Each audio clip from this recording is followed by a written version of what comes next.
Now let's recall the definition of two sets A and B being equal.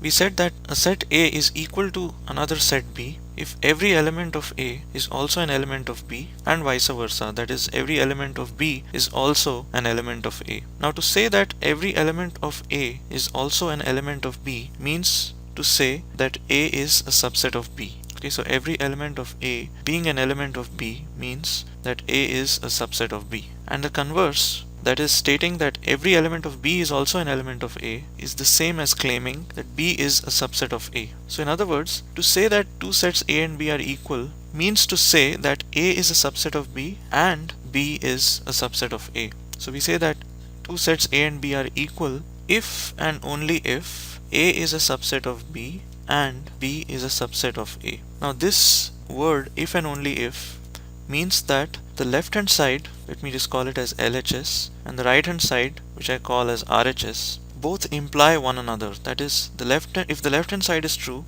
it implies that the right hand side is true, and if the right hand side is true, it in turn implies that the left hand side is true. So when the implication holds both ways, then we say that the left hand side is true if and only if the right hand side is true, and we can denote it alternately by this symbol. So if and only if is a two-way relationship as indicated by this arrow. The left hand side implies the right hand side and the right hand side implies the left hand side.